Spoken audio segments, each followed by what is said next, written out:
مجھ ناچیز کا خیال یہ ہے کہ اکابر دارالعلوم کو سعودی حکومت سے ایک سنجیدہ اور باضابطہ گفتگو کا آغاز کرنا چاہیے۔ میں خود سعودی عرب میں رہا ہوں اور اسی جامعہ اسلامیہ کا ایک طالب علم ہوں جہاں سے غیر مقلدیت کا یہ سارا مسئلہ پوری دنیا میں پھیلایا جا رہا ہے۔ 8-9 سال میرے وہاں گزرے ہیں۔ میں ایک بات عرض کرنا چاہتا ہوں، یہ صحیح ہے کہ رابطہ عالم اسلامی نے وہ تجویز پیش کی جو ہمارے حضرت محترم صاحب دامت برکاتہم نے اس کو نقل کیا، اس کے ایک حصے کو، اور یہ بھی صحیح ہے کہ سعودی حکومت کا اپنا مسلک جو علانیہ ہے وہ حنبلی ہے، اور یہ بھی صحیح ہے کہ وہاں کے بہت سے علماء کا مسلک کچھ اور ہے، لیکن اس حقیقت کا انکار نہیں کیا جا سکتا کہ غیر مقلدیت کے اس فتنے کو اصل میں ساری طاقت سعودی حکومت سے پہنچ رہی ہے۔ اس کو نظر انداز کیا جائے گا تو ہم فتنے کے جڑ اور فتنے کے سر چشمے کو کچلے بغیر ہم اس کے امتدادات اور اس کے تسلسل اور اس کے باہر پہنچنے والے اثرات ہی سے لڑتے رہیں گے۔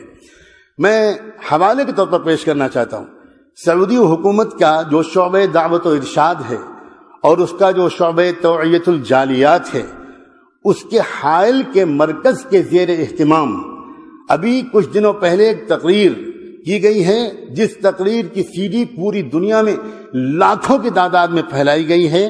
اس میں کہا گیا ہے، اس تقریر کا عنوان ہے کہ صرف قادیانی ہی کافر کیوں، اور پھر اس پوری تقریر کا خلاصہ یہ ہے کہ مرزا غلام احمد قادیانی بلا وجہ بدنام ہیں۔ ان سے پہلے اسی طرح کی کفریات حنفیوں اور صوفیوں کے بڑے بڑے بزرگ بک چکے ہیں، اور جن بزرگوں کے اس میں نام لیے گئے ہیں، میں ان میں سے چند کے نام لیتا ہوں۔ اس میں پہلا نام لیا گیا ہے، پہلا اگر کہنا مشکل ہو تو میں کہتا ہوں اس میں ایک نام ہے ملا علی قاری کا، دوسرا نام ہے امام ربانی مجدد الفسانی کا، تیسرا نام ہے نابغہ عصر حضرت مولانا رشید احمد گنگوہی رحمۃ اللہ علیہ کا، چوتھا نام ہے شیخ الحدیث حضرت مولانا محمد زکریہ صاحب کا، اور آخر میں کہا گیا ہے کہ پوری جماعت دیوبند قادیانیوں کی طرح کافر ہے۔ یہ تقریر سعودی حکومت کے سرکاری وزارت مذہبی امور کے شعبے دعوت و ارشاد اور توعیت الجالیات کی طرف سے پوری دنیا میں تقسیم کی گئی ہے، اور دہلی میں تنظیم اہل حدیث کی طرف سے وہ تقریر یہاں ہندوستان میں پھیلائی جا رہی ہے۔ ایک اور رسالہ ہے جس کا نام ہے کیا علماء اہل دیوبند اہل سنت والجماعت ہیں؟ یہ رسالے کا عنوان ہے، کیا علماء دیوبند اہل سنت والجماعت ہیں؟ اس کے مصنف ہیں کوئی جناب توصیف الرحمن راشد صاحب۔ یہ رسالہ بھی سعودی عرب کی وزارت مذہبی امور کے تابع شعبہ دعوت و ارشاد اور توعیت الجالیات سے شائع ہوا ہے۔ اس کا ایک جملہ نقل کرتا ہوں خاکم بدہن، لکھتے ہیں کہ نبی اکرم کے مقابلے میں پیروں، فقیروں اور اماموں کی اطاعت کے داعیوں کے پیچھے نمازیں ادا کرنا حرام ہے، اور آگے لکھتے ہیں کہ ائمہ اہل سنت ان کو مرتدین میں شمار کر کے انہیں واجب القتل قرار دیتے ہیں۔ میں بہت زیادہ وقت نہیں لینا چاہتا، میرا اس موضوع پر تھوڑا سا مطالعہ رہا ہے۔ یہ فتنہ اصل میں چلایا کیوں جا رہا ہے؟ یہ چلایا، حضرت مولانا ارشد میاں نے دامت برکاتہم نے بھی اشارہ کیا تھا کہ سب سے زیادہ بے چینی امریکہ میں ہے۔ اصل میں یہ چلتی ہی رہا ہے فتنہ امریکہ سے۔ میں امریکہ کے کئی سفروں میں اس موضوع کو جھانک کر دیکھنے کی کوشش کر چکا ہوں کہ یہ ہو کیا رہا ہے۔ وہ والا اسلام جو مسلمانوں کو مغربی تہذیب سے دور کرے، اور وہ والا اسلام جو مسلمانوں کو مغرب کے مقابلے پر آمادہ کرے، اس اسلام سے ہٹانے کے لیے مغرب نے جہاں انٹرنیٹ اور بلو فلمیں اور عریانیت اور برہنگی وغیرہ وغیرہ اس کو فروغ دے رہا ہے، وہاں وہ مغرب چونکہ جانتا ہے کہ بڑی تعداد میں مسلمان نوجوان ان تمام کوششوں اور سازشوں کے باوجود وہ شراب خانوں اور کلبوں سے دور رہ کر مسجدوں سے قریب ہو رہے ہیں، لہذا ایسے مسلمانوں کے لیے جو تمام تر کوششوں کے باوجود دین سے دور نہیں ہو پا رہے، انہوں نے دوسرا نسخہ یہ اختیار کیا ہے کہ اگر دین پر چلنا ہی ہے تو ان کو ایسے دین میں لگا دو جو ان کو آپس میں الجھا دے۔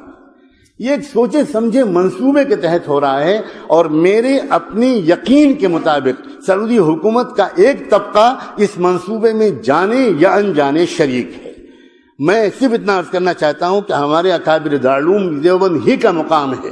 ماضی میں اس سے پہلے سعودی حکومت سے جب بھی کبھی گفتگو کی ہے میرے محدود مطالعے کے مطابق اکابر دیوبند نے کی ہے. جب یہ خاندان آل سعود کی حکومت پہلی بار قائم ہوئی تھی اور اس وقت مدینے کے قبرستان میں جنت البقیع میں تمام قبوں کو گرایا گیا تھا اور تمام قبوں کو منہدم کرنے کے بعد گنبد خضرا کو منہدم کرنے کا منصوبہ تھا. لیکن اس وقت سعودی انٹیلیجنس نے اس وقت کے بادشاہ ملک عبدالعزیز کو باخبر کیا کہ بہت بے چینی اس کی وجہ سے عالم اسلام میں ہے, آپ بہتر یہ کہ کانفرنس بلا لیں اور علماء عالم اسلام کے آپ کے ہمنوا ہو جائیں. انہوں نے پہلی کانفرنس بلائی تھی جس میں ہمارے دارالعلوم دیوبند کے سرخیل اور رہنما علامہ حضرت مولانا شبیر احمد عثمان جی رحمۃ اللہ علیہ اس کانفرنس میں تشریف لے گئے تھے, علامہ سید سلیمان ندوی رحمۃ اللہ علیہ تشریف لے گئے تھے, اور ان دونوں حضرات نے اور حضرت مولانا مفتی کفایت اللہ صاحب جزاکم اللہ حضرت مولانا مفتی کفایت اللہ صاحب تشریف لے گئے تھے, اور ان حضرات نے جیسی عالمانہ محققانہ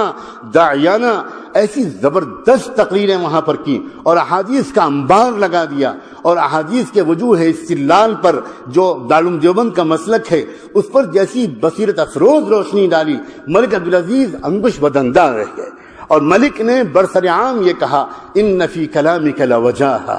یہ جو آپ نے بات کہی ہے اس میں بہت گہرائی ہے, میں اس کے جواب نہیں دے سکتا, مفتی اعظم سے آپ بات کریں. اور چنانچہ اگلی نشستیں ہمارے اکابرین کی ملک کے علاوہ مفتی اعظم سے بھی ہوئیں, اور بالآخر سعودی حکومت نے تسلیم کیا اس موقف کو کہ گنبد خضرا کو منہدم کرنا شریعت کے احکام کی روح کے خلاف ہے,